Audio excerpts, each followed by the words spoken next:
నమస్కారం అందరికి. ఇప్పుడు మనం డిగ్రీ ఫస్ట్ ఇయర్ వాళ్ళకి సెకండ్ సెమ్ లో ఫైనాన్షియల్ అకౌంటింగ్ 2 అనే సబ్జెక్ట్ చూద్దాం. So financial accounting 2 subject the material ఇలా ఉంటుంది. పంకజ్ పబ్లికేషన్స్ ఇది కూడా. సో ఈ పంకజ్ పబ్లికేషన్స్ ఈ మెటీరియల్ ఉన్న ప్రాబ్లమ్స్ ని ఎక్స్ప్లెయిన్ చేయబోతున్నాను ఇప్పుడు. సో ఇక్కడ మనకి 5 యూనిట్స్ ఉన్నాయి. So 5 units.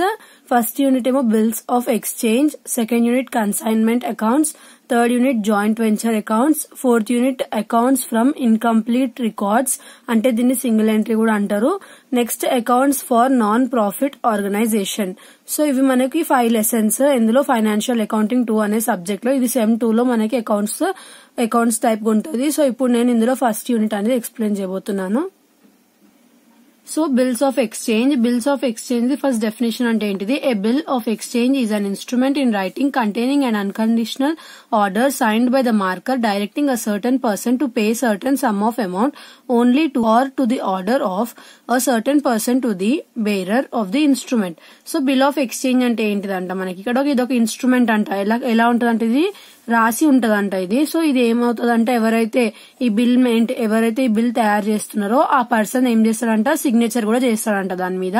సో దీనిలో ఏముంటదంట, ఎవరైతే పర్సన్ ఇప్పుడు సపోజ్ ఒక షాప్ కీపర్ ఇంకొక పర్సన్ కి ఉద్ధరిస్తుంటే అతను ఏం చేస్తాడు, ఒక బిల్ అనేది క్రియేట్ చేస్తాడు. సో ఆ బిల్ మీద అతను సైన్ కూడా చేస్తారు. ఇంకా ఆపోజిట్ పర్సన్ ఏం చేయాలి, ఇప్పుడు ఆ బిల్ ని పే చేయాలి. సో ఉద్దరి టైప్ లో వాళ్ళు ఏదైతే బిల్ మన దగ్గర నుంచి తీసుకుంటారో సో వాళ్ళు ఫ్యూచర్ డేట్ లో పే చేస్తాము అని అన్నప్పుడు మనం ఏదైతే బిల్ అనేది ప్రిపేర్ చేస్తామో సో దాన్ని బిల్ ఆఫ్ ఎక్స్చేంజ్ అని అంటారు. Next features. సో దీని ఫీచర్స్ ఏంటిది?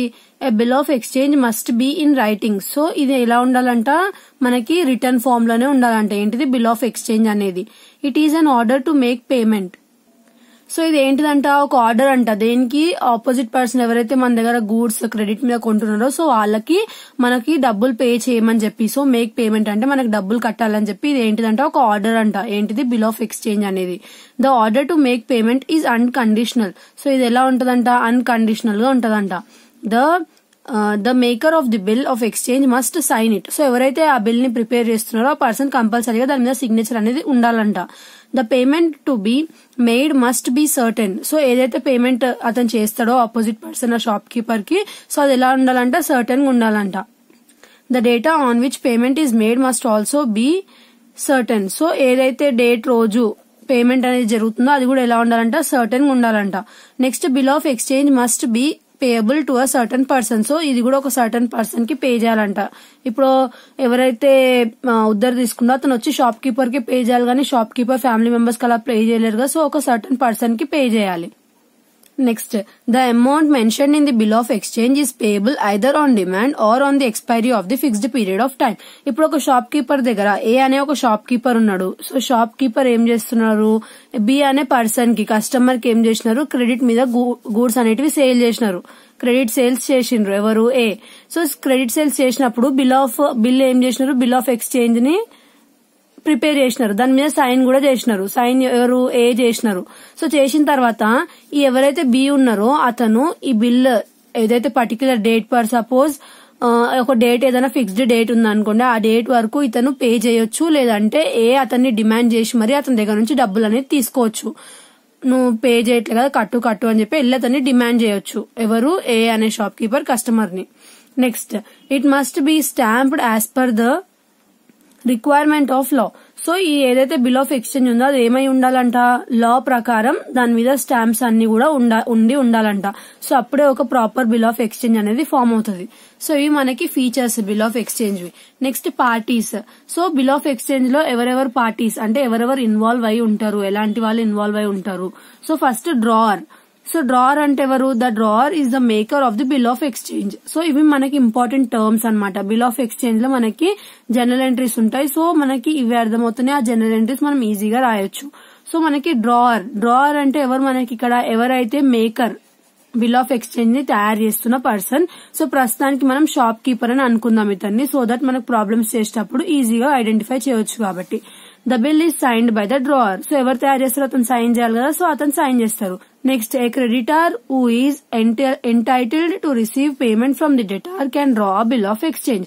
సో ఎవరైతే మనకి ఉద్ధరిస్తున్నారో షాప్ కీపర్ ఉన్నారో సో అతను ఇప్పుడు ఆ కస్టమర్ మీద బిల్ ఆఫ్ ఎక్స్చేంజ్ అనేది క్రియేట్ చేసే రైట్ అనేది అతనికి ఉంటదంట. నెక్స్ట్ డ్రాయి. సో డ్రాయీ అంటే ఎవరంట, drawee is a person upon whom the bill of exchange is drawn. So ఇది ఎవరు మనకి కస్టమర్ అన్నమాట. సో ఎవరి మీద అయితే బిల్ తయారు చేయబడుతుందో సో అతను ఎవరు, drawee. So drawee is the debtor who has to pay the money to the drawer. So ఎవరు, డ్రాయీ అనే పర్సన్ ఎవరికి మనీ పే చేయాలి, డ్రావర్ కి పే చేయాలి, పైన చూసాంగా సో అతనికి. He is also known as acceptor. So ఈయన ఏమని కూడా అనబడతారంట, యాక్సెప్టార్. సో ఏదైతే బిల్ మనకి డ్రావర్ వల్ల ప్రిపేర్ చేయబడుతుందో అది డ్రాయీ ఏం చేస్తాడు, యాక్సెప్ట్ చేస్తాడు కదా, సో ఇతన్ని యాక్సెప్టార్ అని కూడా అంటారంట. యాక్సెప్టర్ అన్న డ్రాయీ అన్న ఒకటే గుర్తుపెట్టుకోండి. యాక్సెప్టర్ అంటే డ్రావర్ కాదు, డ్రావర్ ఓనర్ అనే పర్సన్ యాక్సెప్టర్ కాదు. ఎందుకంటే అతను బిల్ తయారు చేస్తున్నాడు, అతను తయారు చేసిన బిల్ ని ఎవరు యాక్సెప్ట్ చేయాలి, కస్టమర్ యాక్సెప్ట్ చేయాలి. కస్టమర్ ఎవరు ఇక్కడ మనకి, drawee. Next payee. So payee అంటే ఎవరు, the payee is a person to whom payment has to be made. So payee ఏం చేస్తాడు ఇక్కడ, ఇప్పుడు మనకి 3 పర్సన్స్ ఉన్నారు అనుకోండి, ఏ బి సి. సో ఇక్కడ మనము ఏని షాప్ కీపర్ గా తీసుకున్నాము, నెక్స్ట్ బిని కస్టమర్ గా తీసుకున్నాము. సో ఇప్పుడు ఈ షాప్ కీపర్ ఏం చేసినాడు, ఇతను ఒక బిల్ ప్రిపేర్ చేసినాడు 10K. సో ప్రిపేర్ చేస్తే బి వెళ్ళి ఎవరికి పే చేయాలి, ఏకి పే చేయాలి, ఎందుకంటే ఏ ఇతని మీద బిల్ అనేది ఫార్మ్ చేసినాడు కాబట్టి. బట్ కొన్ని సిచ్యువేషన్స్ లో ఏమవుతుందంటే ఏ ఏం చేస్తాడంటే ఈ 10,000 పర్ సపోజ్ ఒక పర్టికులర్ డేట్ పెట్టినప్పటికి బి అనే పర్సన్ ఇంకా దాన్ని ఇవ్వలేదంటే ఏకి చాలా అర్జెంట్ గా డబ్బులు కావాలని ఉంటే ఏ ఏం చేస్తాడంటే ఈ ఏదైతే బిల్ ఉందో అది తీసుకొని వెళ్లి సి అనేది ఏంటిది మనకి bank or any other person. So వాళ్ళకి ఏం చేస్తారు, ఈ బిల్ అనేది అప్పచెప్పేస్తారు. అప్పచెప్పి ఏం చేస్తారు, డబ్బులు అనేది తీసుకుంటారు. ఎవరు, షాప్ కీపర్. తీసేసుకున్న తర్వాత అప్పుడు ఈ బి ఎవరికి వెళ్లి పే చేయాలి, ఇప్పుడు ఇతని దగ్గర బిల్లు లేదు, ఎందుకంటే ఇతను వెళ్లి ఇతనికి ఇచ్చేసి డబ్బులు తీసేసుకున్నాడే. సో ఇతని క్యారెక్టర్ ఇంక ఇక్కడ అయిపోయింది. సో ఈ బి వెళ్లి మొత్తం ఏదైతే కట్టే పీరియడ్ ఉందో అంటే end of the period, per suppose 1 జనవరికి బిల్ అనేది క్రియేట్ చేసినారు. సో 20th ఫిబ్రవరి రోజు అతను చాలా అర్జెంట్ గా డబ్బులు అవసరం ఉండి తను ఏదైతే డబ్బులు ఉన్నాయో వీటిని వేరే వాళ్ళకి ఇచ్చేసి ఆ బిల్లుని అతను డబ్బులు తీసుకున్నాడు ఆ థర్డ్ పర్సన్ నుంచి. తీసుకున్న తర్వాత ఒకవేళ బిల్ ఎప్పుడు ఎండ్ అవుతుంది మనకి 20th ఫిబ్రవరికి తీసుకుంది కాబట్టి 1st March కి కట్టాలనుకోండి. సో ఈ 1st March కి వెళ్ళి కట్టేటప్పుడు ఎవరికి కట్టాలి, బి ఈ థర్డ్ పర్సన్ కి కట్టాలి, ఎందుకంటే ఇతను ఆల్రెడీ డబ్బులు కట్టేసి బిల్ ఇచ్చేసి అతను డబ్బులు తీసేసుకున్నాడు కదా. సో ఇప్పుడు ఇతను ఏం చేయాలి, వెళ్ళి ఇక్కడ ఇతనికి కట్టేసి ఆ బిల్ అనేది క్యాన్సిల్ చేయించుకోవాలి. సో ఎప్పుడైతే మనకి ఇలా థర్డ్ పర్సన్ ఇన్వాల్వ్ అయి ఉంటారో సో ఆ థర్డ్ పర్సన్ ఏమంటాం, పేయీ అంటాం. సో ఇప్పుడు డ్రావర్ అనే పర్సన్ ఎప్పుడు పేయీ అయి ఉండాలని చెప్పి రూల్ లేదు. ఎవరైతే బిల్ క్రియేట్ చేస్తుండో అతను పేయీ అయి ఉండాల్సిన అవసరం లేదు. పేయీ అంటే ఏంటిది, లాస్ట్ కి డ్రాయీ వెళ్ళి డబ్బులు కట్టే వ్యక్తి. సో ఇతను వెళ్ళి లాస్ట్ కి ఇతనికే కట్టాలని రూల్ లేదు. ఇతను ఎవరికన్నా ఇచ్చేయచ్చు, లైక్ బ్యాంక్ లో లేదంటే విత్డ్రా చేసుకోవచ్చు. ఆ బిల్ ఏదైతే ఉందో అది వేరే వాళ్ళకి ఇచ్చేసి దాని బదులు మనీ తీసుకొని తర్వాత ఈ డ్రాయీ దగ్గర నుంచి తీసుకోండి అని చెప్పి వాళ్ళకి ఇచ్చేయచ్చు. సో ఎవరైతే డ్రాయీ వెళ్ళి లాస్ట్ కి డబ్బులు పే చేస్తుండ్రో అది వాళ్ళని పేయీ అంటారు. సో అప్పుడప్పుడు డ్రావర్ కి పే చేస్తాడు, ఒకవేళ డ్రావర్ వేరే వాళ్ళకి ఇచ్చేస్తే అప్పుడు ఎవరికి పే చేస్తాడు, లాస్ట్ కి థర్డ్ పర్సన్ కి పే చేస్తాడు, అతను ఏమంటాము, పేయీ అని అంటాము. సో ఇది మనకి డ్రావర్, డ్రాయీ, పేయీ. సో ఇవి జనరల్ ఎంట్రీస్ అప్పుడు యూజ్ అవుతాయి. Next promissory note. Promissory note అంటే ఏంటిది, ఇది ఒక ఇన్స్ట్రుమెంట్ అంట, containing and unconditional undertaking signed by the maker. So ఇది కూడా మేకర్ ద్వారా అంటే ఎవరైతే తయారు చేస్తున్నారో అతని ద్వారా సైన్ అవ్వబడి ఉంటదంట.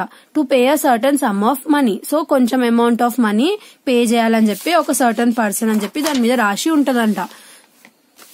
నెక్స్ట్ ఏముంటది ఇందులో ఫీచర్స్, ఇది కూడా రైటింగ్ లో ఉండాలి, ఇంక ఇది కూడా అన్కండిషనల్, ఇంకా ఏదైతే పే చేస్తున్నామో అది సర్టన్ గా ఉండాలి, ఎవరైతే తయారు చేస్తున్నా అతను సైన్ చేయబడి ఉండాలి, ఇంకా ప్రాపర్లీ స్టాంప్ అవ్వబడి ఉండాలి లా ప్రకారం, ఇంకా ఎవరైతే ఇట్ మస్ట్ బి పేయబుల్, ఎవరికి పే చేయాలో ఒక సర్టన్ పర్సన్ కి పే చేయాలి అని చెప్పి ఇక్కడ చెప్తున్నారు మనకి. నెక్స్ట్ ఇక్కడ పార్టీస్ మనకి ఎవరెవరు ఉంటారు, ప్రామిసరీ నోట్ లో మేకర్ ఉంటారు, పేయీ ఉంటారు. ఇక్కడ మనకి ఎవరు లేరు, మేకర్ ఉన్నారు, పేయీ ఉన్నారు. మేకర్ అంటే ఎవరైతే మనకి ప్రామిసరీ నోట్ తయారు చేస్తున్నారో అతను, పేయీ అంటే ఎవరు, ప్రామిసరీ నోట్ వెళ్ళి మేకర్ కి కట్టేస్తున్నారో అతను. సో ఇక్కడ 2 ఉన్నారు, ప్రామిసరీ నోట్ లో 2 ఉన్నారు, బిల్ ఆఫ్ ఎక్స్చేంజ్ లో ఎంతమంది ఉన్నారు, 3 ఉన్నారు, డ్రావర్, డ్రాయీ, పేయీ. సో ఇక్కడ కొన్ని మనకి బిల్ ఆఫ్ ఎక్స్చేంజ్ ఇంకా ప్రామిసరీ నోట్ డిఫరెన్సెస్ ఉన్నాయి. సో ఇది మనకి థియరీ. సో ఒకవేళ మీకు థియరీ కావాలంటే ప్రీవియస్ వీడియోస్ లో నేను మొత్తం థియరీ అప్లోడ్ చేస్తాను, ఒకసారి వెళ్ళి చెక్అవుట్ చేయండి. నెక్స్ట్ వీడియోలో మనము ఈ ఫస్ట్ లెసన్ ప్రాబ్లమ్స్ చూద్దాము. Thanks for watching.